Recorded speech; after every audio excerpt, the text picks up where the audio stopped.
Welcome, empowered investors, and greetings from San Juan, Puerto Rico. I'm in the Uber on the way to the airport, but just thought we would do a quick intro today. We've got a great guest for you. Charles Goyette is back on the show. He's been on several times over the years, but it has been a while.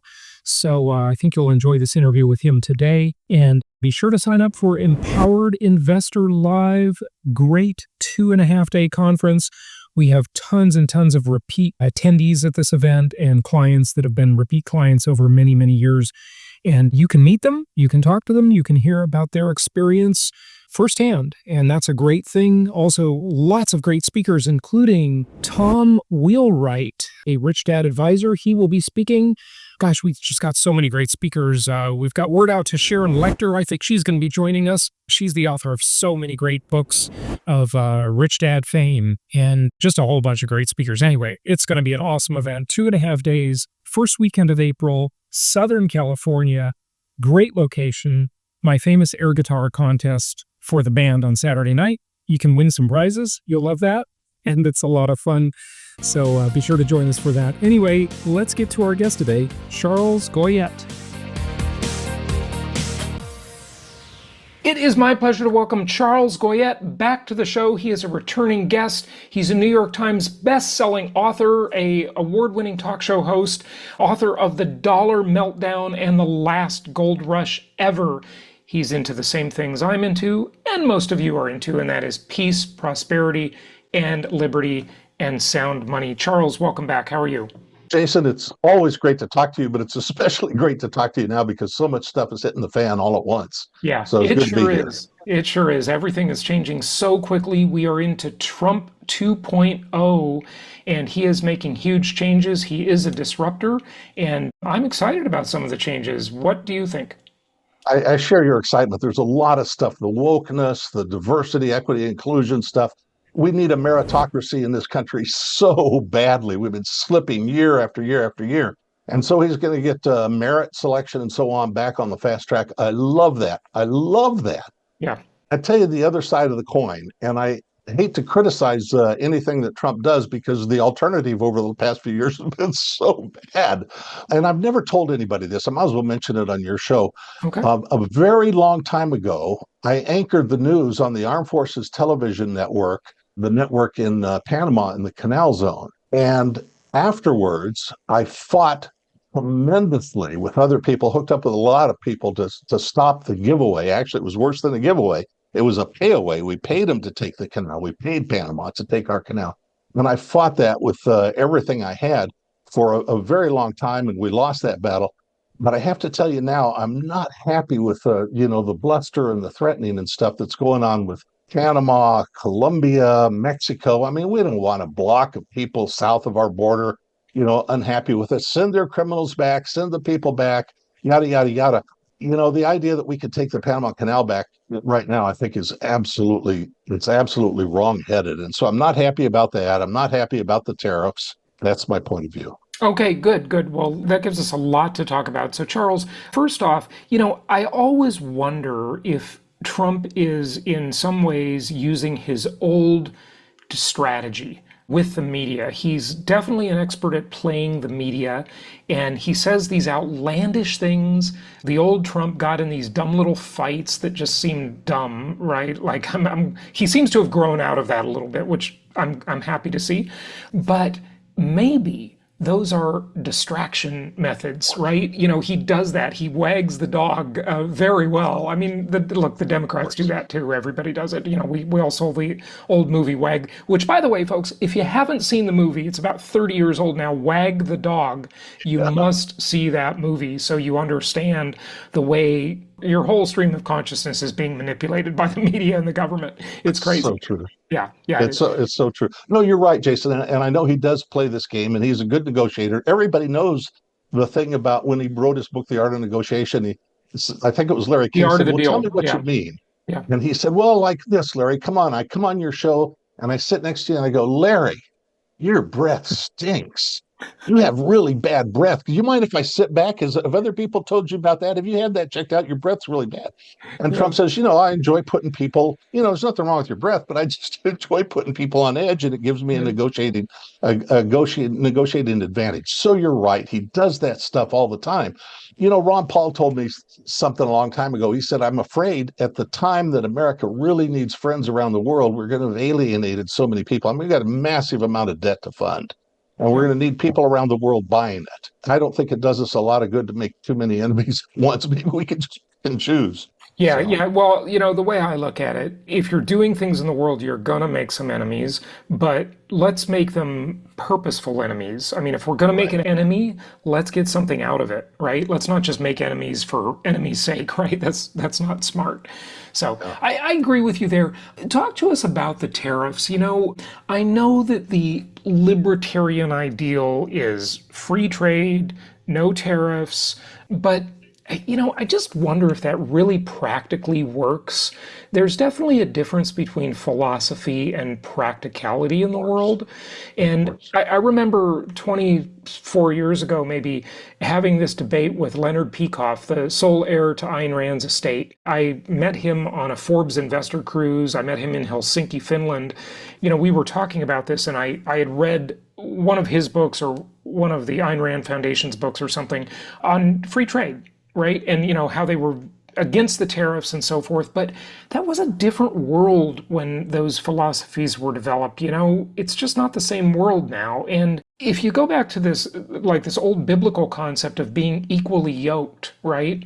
The people in the deal are not equally yoked. The Chinese and other countries, they don't have the regulations we do. If you're going to make the playing field somewhat level, it does seem like charging admission to the biggest consumer market in the world is kind of a reasonable idea to me. I mean, Pat Buchanan thinks it's a reasonable idea. He was on my show talking about it. Yeah. Tell us why you're anti-tariff and Okay. Well, there are two things. And one, nobody talks about that. I'll save that for a second. But the first thing is, and we're already beginning to see it, the first thing is retaliation. I have a chapter in my book, The Last Gold Rush Ever, about how currency wars and trade wars get underway. Here's just one example that occurs to me now. Back during the Smoot-Hawley tariff era of the 30s and stuff, Americans put a huge tariff on olive oil. Now, we didn't produce any olive oil, but, they blunder through these things. Government blunders and bludgeons people and stuff, and they're never really discerning about what they do. So they put a huge tariff on olive oil, and it really made people in Italy that were so dependent on it very, very unhappy. So what Mhm. happened next? Yeah. American cars in Italy started getting their windshields smashed. At the same time, American auto manufacturers needed to be selling more cars, not less, around the world. Italy put a blockade on American cars coming in. So these trade wars can really escalate. And already, as people in Canada and Mexico were talking about their retaliatory capability. And it's true, their exports and their GDP are minor compared to our needs and stuff. But everybody has a little, comparative advantage that they can do something with. But that's one. Here's something, Jason, I think nobody talks about. And it's very important because, we could go on in the endless debate, I think, about, whether producers pay the tariff or American consumers pay the tariff, whether it's a tax on Americans. I think they both I pay think it. there's Yeah. a spectrum there. Yeah. Sometimes the producers can eat some of it, sometimes Yeah. the consumers. But one thing that it really does that nobody talks about is it provides cover for American producers to raise their prices. In Yeah. other words, the tariff level is here. They've been selling for here, but now they know they can go here and keep their market share. So that's very dangerous, and that is highly inflationary. Well, I do agree with you that tariffs are inflationary. I mean, I don't think anyone could disagree with that. But Good. the idea of a tariff is to protect or grow the American job market. And so, what you didn't say there is that, at least in theory, and I think in practice, more manufacturing is done in the U.S. and more high-paying American jobs are created. I mean, I don't really care if we have inflation or not, as long as wages keep up with inflation, right? It's all just numbers, right? If minimum wage is $100 an hour, and that's going to be inflationary for sure. Yeah, but Jason, You know. you do care if your savings are denominated in dollars. Oh, no, no question about it. Yeah, well, It's that's not just current income that matters; it's what yeah. you put aside too. So that Absolutely. Well, I should have said wages and investment returns, keeping pace with inflation. Yeah. Yeah. Well, this is an age-old debate, and I don't think anybody will ever win, and I love to participate in it. But I think we'll find that it's inflationary and the retaliation is getting underway. And I think instead of picking and choosing enemies discerningly or places to push our advantage, we ought to do so sparingly, reluctantly, if at all. So, but Yeah. anyway, I think we're seeing kind of a blunderbuss effect. You got, Yeah. okay, Canada, Mexico, China. It's going to be the European Union. We're going to get them next. And so, Right. well, get the popcorn. What a Yeah. show. Yeah, these are definitely trade wars. I think the better plan, I do like the idea of getting rid of the internal revenue service and trading that for the external revenue service, right? And he's alluded to Love to that. do that. The ERS is better than the IRS, but you can't raise that much money through tariffs. I mean, the government's taking in what, almost $5 trillion a year, and you just can't get that much from the tariff regime. I mean, you'd have to tariff the trade would just plummet, right? If we did that, and we'd literally have shortages, I think, in that case. But the better idea, Charles, and I think it's risky because the government would lose a lot of revenue for a time, but it might equalize. The better idea being to make America a very low tax or a tax-free place, and just instead of repelling all of these and making all our trading partners angry, just get them all to come here because we have such a desirable tax code. And Sign me up, Jason. yeah, Sign me up. I'm on board. right. I've always said the way to compete is to actually compete. In Yeah, other words, if you have to use government to protect your market share, you know what American businesses have been doing these last decades. You know that they've been buying back shares. You know that they haven't been innovating like they should. It's been good times for them, high multiples in the stock market, and so on and so forth. But if you want to compete, look, we have the capacity, we have the brain power to make everything better, to make manufacturing better. We watched this in the automobile business back, I guess, in the 70s, where we watched Japan just come in and steal our automotive yeah, manufacturing market because they were building better cars. yeah. They were building better cars, and the Americans were capable of competing and producing better cars, but they were in Fat City and their eyes were closed and they were snoozing through the crisis. Yeah, but I think a lot of that, I think the unions have a big part in the Oh, blame sure, for the sure. lack of Yeah. competitiveness. And of So course, there is an example to my prior point of being equally yoked, right? right. The Japanese were not equally yoked in that deal in the 70s and the early 80s when they were killing us in the auto business, right? Well, you'll probably accuse me of being a by the book libertarian then, but Yeah. my response to that is, of course, you are right. You are right about the unions, and I think any worker has the right to withhold his work, to withhold his skills from any employer anytime he wishes. But on the other hand, the government has become an adjunct of the unions, and if the workers all want to work out and nobody wants to work, then that's a market phenomenon. But if the government comes in and says you can't break the strike, you can't hire people outside of the strike, you can't do this, then they've interfered in the market. But yeah, I mean, I agree with you. All these things are interrelated, and unions are a part of it for sure. Yeah, yeah, absolutely. Okay, so could we really have no income taxes? Is that really a real idea that could actually happen? Well, you made the first point I would make about how much money the tariffs can collect, and I don't think it's adequate. Yeah, But to me, it always comes back to spending, and I'm really happy that they're trying to do something with the Department of Government Efficiency. It's kind of confusing to think that the government could be efficient. I don't think that's really appropriate because it's not subject to the same market forces.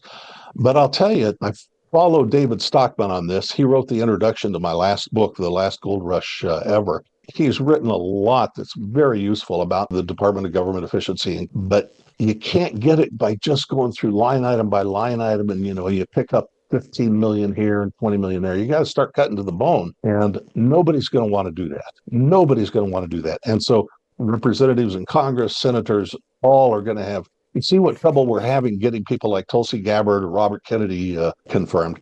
Wait till we start trying to slash serious spending. I mean, there's scream to high heaven because it means workers in their district, manufacturers in their district, so on and so forth. So that to me is the solution to everything. And if the government won't do it, but with foresight, It's going to happen some way or another eventually, and it may not be next year or the year after or before the end of Trump's term, but something's going to happen to government spending, and it probably has to do with the bond market, right? What do you mean by that?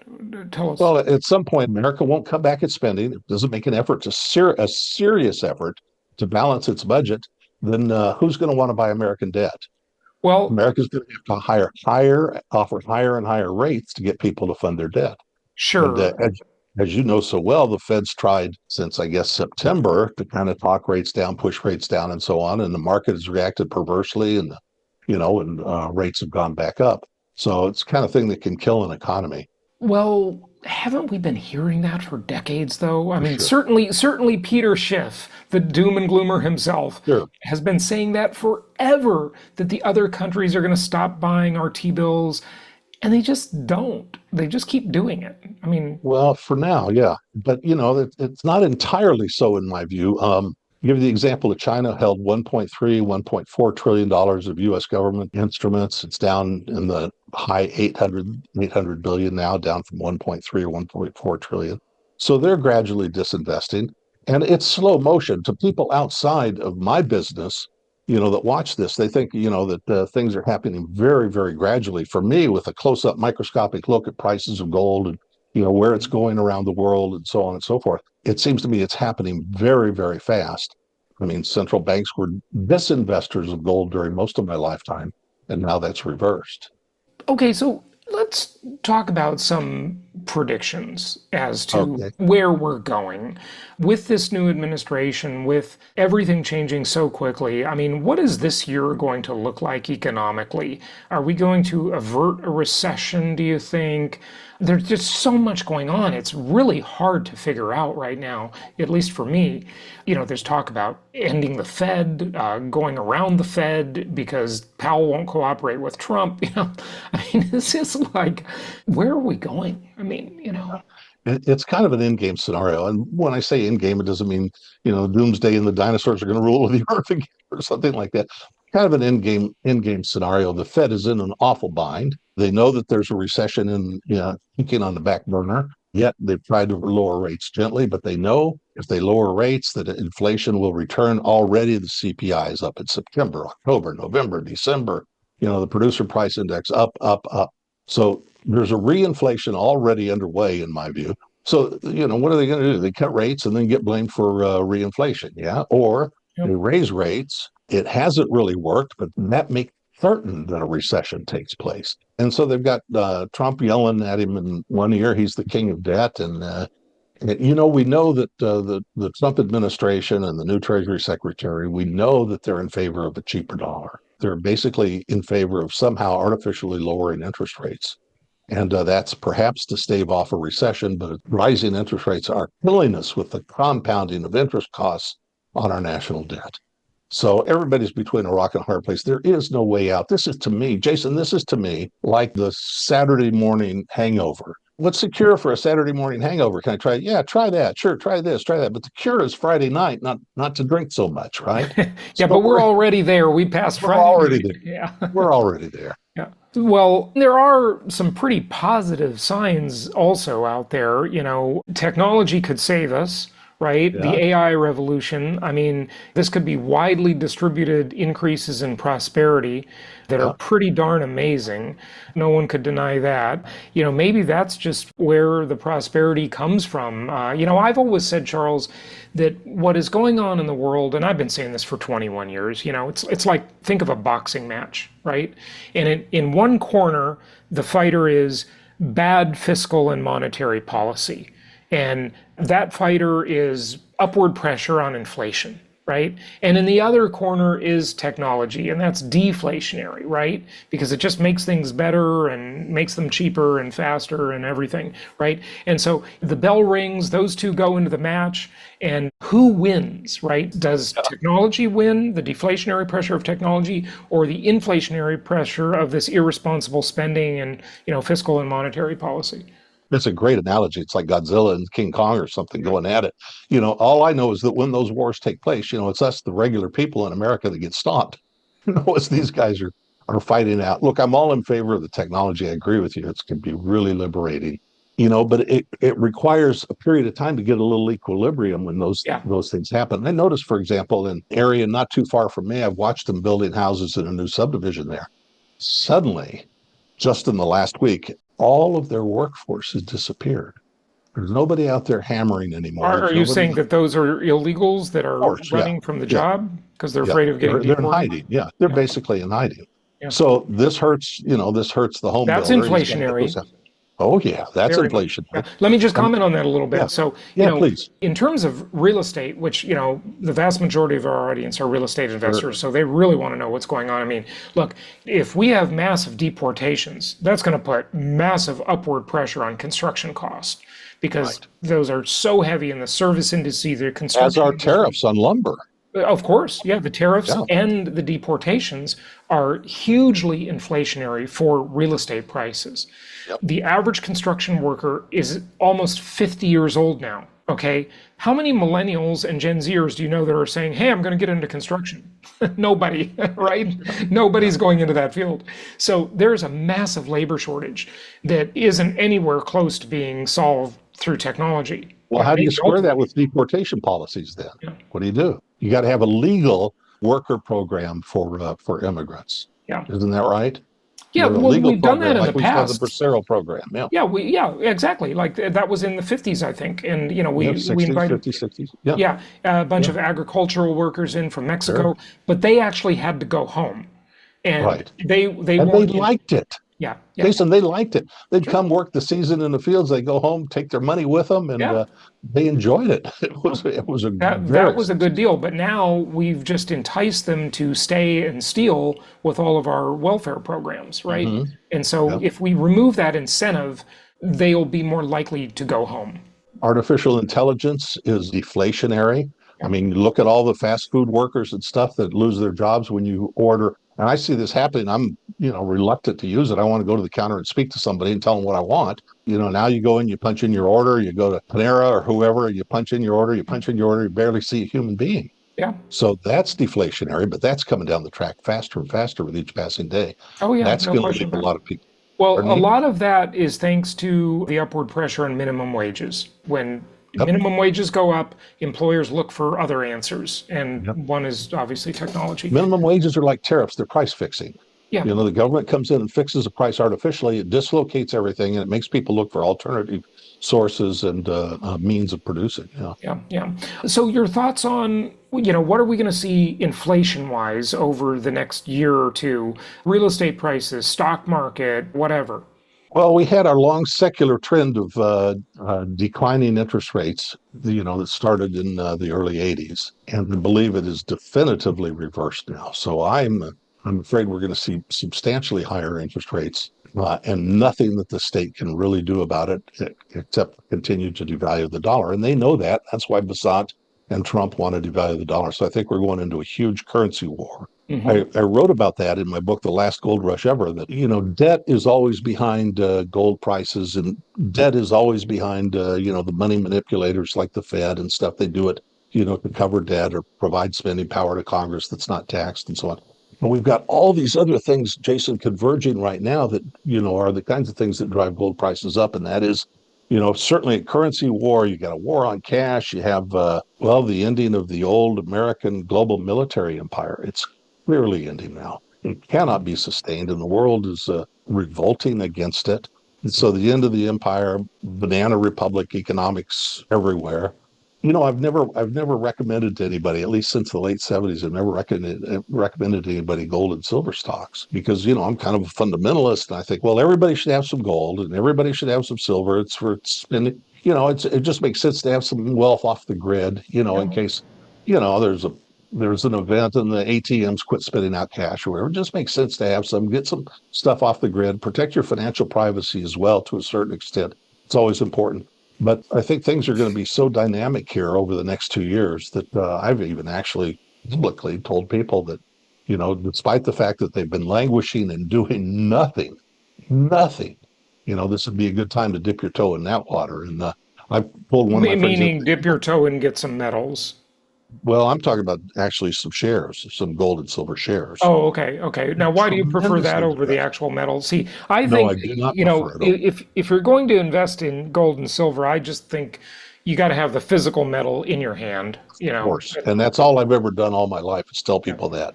But right now, I think, you have a legitimate interest in making up for the money that the government has stolen from you over the last couple of years with 40-year record high inflation.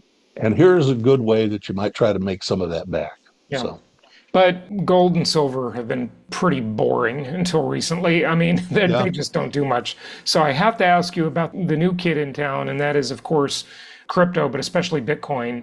Are you a fan, or are you sort of old school on that, where you'd say it's like Warren Buffett, or it's rat poison? Or Charlie I'm a, Munger. I'm Charlie Munger might I'm have a said that. I'm yeah, I'm a little bit of a fan and a little bit reserved about it. I feel like a great economist once said, let all the currencies compete and let the best ones survive. So I'm happy that people are, testing cryptos with their money, not mine. They go out and test them. And, the ones that work survive, the ones that people like, that Bitcoin, thrive and so on. I'm all in favor of that. But I think, currency should be allowed to compete. The president the other day said, we're going to show the BRICS a thing or two, and any country that joins the BRICS and wants to get rid of the dollar reserve standard is going to get 100% tariff. And so I posted on my X account that you don't have to bludgeon or threaten people to use a good, honest, reliable currency. You don't have to say, we're going to pound you into the dirt with tariffs. We're going to do this to you. We're going to do that to you. All you have to do is make your currency honest and reliable. Yeah, but It'd be a how damn would you good do thing if we that? do It's that. so far Well, it's not gone. going to happen. Trump can't make the dollar an Of honest course thing not. all of a sudden. Well, then you better buy some gold, shouldn't you? Yeah, but that'll still have the BRICS trading outside of the dollar. Yeah. It doesn't solve his problem. Yeah. It doesn't solve his problem, but it solves your problem. They, Yeah, on an individual level, but if the BRICS turn in, I don't think the BRICS are really a threat. I don't think I they're think the that big a BRICS can't deal. even get along with each other. Okay, so Yeah. I don't think it's a big deal. But to whatever extent they do nibble around the edges of dollar supremacy, okay, which they are, and that'll probably grow a little bit. You know, should the US just stand by and let it happen? I mean, I agree that it's not like fair what we've done with the dollar and this, the Bretton Woods system. We've abused it, okay? Ever since 71 for sure. But what are we to do now? I mean, are we just going to let What are, it what go? are they to do now? I don't think that the BRICS are individually like their primary objective is to take down the dollar. We want to take down they want to protect themselves. Yeah, Nobody knows the money printing, the fiat money game like central bankers. sure. And they don't mind fleecing their own people in their own countries around the world with their own money printing exercises. They just don't want to be fleeced too badly by ours. And so that's what's responsible for this slow motion de-dollarization that's going on. But I think that'll accelerate. If we are seeing reinflation now, which certainly looks self-evident, if we're seeing reinflation now, then that trend's going to accelerate. I don't think it's warfare. I don't think that the BRICS are saying, we're going to take down the Yeah. United States. The individual central bankers are saying, let's protect our reserves. Yeah, yeah, I get it. One of the things you said earlier is you were talking about how Trump wants a weak dollar. And obviously, the purpose of that is to increase American exports and have Right. America compete better in the trading market. But that's also very inflationary for Americans. Absolutely. It's So, very, yeah. where do you see the dollar headed over the next decade? I mean, in one of the examples, Charles, that I teach people about my trademark strategy called inflation-induced debt destruction. Okay. Okay. And in the example I give a typical homeowner buying the median price home in 1972. And from 1972 to 1984, in 12 short years, the dollar went from a dollar to 40 cents. And that's only by the official CPI numbers, which we know are Right. understated, right? But they weren't Right. as badly understated back then, I don't think. They've become more manipulated over time. Like they are today. Yeah. Yeah, of course, of course. So a dollar went from a dollar to 40 cents. I mean, it was only worth 40 cents 12 years later. Where's the dollar going over the next decade? Well, I have a very difficult time, Jason, even though I've been in the communications business all my life too. I have a very difficult time communicating with people like this because I get outraged when I pick up the newspaper or I turn on the business news channel, Bubble Vision or something, and they say the dollar was up today. Well, they don't tell the average viewer what that means. To Yeah, me, when somebody says the dollar is strong, and they say to me, "Oh, the dollar is stronger today," the dollar is strong means that you can buy more stuff with it. Right. But the truth is, all the currencies are losing purchasing power, but they're losing them at different rates. So if you say, It's oh, a the race dollar, to the bottom. We know yeah, that. it's a race to the bottom. And if you say, the dollar is up, you're just saying, the Titanic's going down at 11 degrees and the dollar's going down at 9 degrees. So jump on the dollar deck. Right. It doesn't make any sense. So I don't think the dollar is strong. If it fares well compared to other currencies that are also losing value, it's not encouraging to me. I'm a dollar bear in terms of purchasing power, and I don't participate in this public hokum that, the dollar's way up, the dollar's mighty strong. We want a strong dollar that buys you less stuff. Are you kidding me? Okay, so next 10 years, how does it look? I mean, I'd say it's worth a lot less than it is today. I think you would agree. I Yeah. totally agree with you. I totally agree it's going to work. There's no way for them to fund the debt without depreciating the dollar, and that's Yeah. what Basant knows, and I think probably knows it to some degree. They've got a huge problem, but as they devalue the dollar, they've got to, as I say, raise rates to entice people to buy their bonds. So the bond guys are, in the pits, know what's going on. It used to be, they could sell a bond for 3% and the inflation rate was 2% and everything's fine. This is starting to change now. Yeah. So weaker dollar, more inflation, higher interest rates. Yeah. But it's the witch's brew of things that you don't want. The Yeah. dollar Right. that doesn't buy as much stuff, interest rates that go up to fund the insurmountable debt, a lot of desperation to get people. And we've seen this kind of thing in other countries. When a government gets in trouble, they come up with all kinds of very novel ways to get people to fund their debt. So they say, for you to be a government approved investment fund or something, or a chartered bank with government guarantees, depositor guarantees, you have to place so much of your assets Yeah. in U.S. government bonds. Right. And they do that all the time. Insurance companies are sitting ducks for that. Banks are sitting ducks for that sort of thing. But they become very creative when they get desperate to borrow more and more money. Yeah, right. No question about it. No question about it. It's really interesting, and we'll see where it all goes. And the other thing that could happen on top of that, and during COVID, I was predicting stagflation. If technology displaces a lot of jobs at the same time that those things are happening, that's a recipe for a high misery index where we see prices going up, unemployment high. We see asset prices going up. Real estate's getting more and more expensive, even though activity is declining. Like that's what we've been in for the past few years now. And everybody thought the real estate prices would crash. And I differed with that all along. I said, no, they're not going to crash. There's just not enough supply. Yeah, and where else are you going to put your wealth if you don't have some real estate? Yeah. Well, one other And thing that's going on that concerns me too is that, listen, I'm all for, let's triage the illegal alien situation, get rid of the criminals, the drug dealers, so on, get rid of them first to get this thing moving, and then changing our sites depending on what's necessary. And I'm not an expert on the costs of things like Social Security, but I can tell you it's been kind of a free ride for us to have a lot of people that are here illegally having Social Security deducted from their pay but not being necessarily. Well, the Biden administration and these guys want everybody in the world to be a recipient of American Social Security.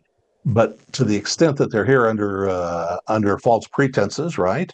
Then they pay in, or with Social Security is withheld, and all of a sudden, all the withholding of the illegal aliens that wasn't destined for certain to go back to them, now is a shortfall in the Social Security system. So it's just we're really in a very difficult period. we've gotten ourselves into quite a mess. And I say the future is inflationary. So own assets that are commodities that have intrinsic value, like Yep, real estate, the ingredients yep. of real estate, and finance them with 30-year fixed debt because the debt just keeps getting debased by inflation, just like saving stocks, bonds, and it's really amazing. What else would you like to share with people, Charles, that, maybe a question I didn't ask you before we wrapped up? Well, I think probably the most important thing is to understand that this is a common variety financial crisis. Those come along every few years, and interest rates move up and down and the debt grows or the debt shrinks. But this is a tectonic shift in the global economy. We have real competitors now that we didn't have. We have manufacturing that is much of which has been moved. We have a cost-free way of doing something about it. And the Trump people seem to know something about this. But if you could slash regulation on the American businessman, if you could slash regulation on builders, this Well, and that's terrible what's fire. happening. That Yeah, but is I mean happening. slash it. Yeah. You're not going to get Congress to go along with cutting $2 trillion in spending, but you can get a lot of mileage. We're watching this terrible fire in the Pacific Palisades over the last couple of weeks. I have friends that lost their homes there and stuff. We're all wondering about how the government is going to impede their return to their homes and their ability to rebuild their homes and so on. If it, just by analogy, if you get the government out of the way, the American workers and the American business people can really rule, and they can really compete, and they can really use new technologies, and they're very, very capable. But we've got, I mean, what's happened to the Federal Register. It was a little book like that 40 years ago, and then it's like that. And now it's like this, and now it's like Yeah. a 5 feet It's just, yeah, bookshelf. It's insane. it It's is. insane.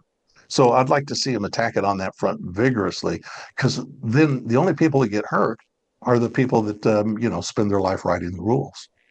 Yeah. Well, if we do nothing else, let's please just get term limits for Congress.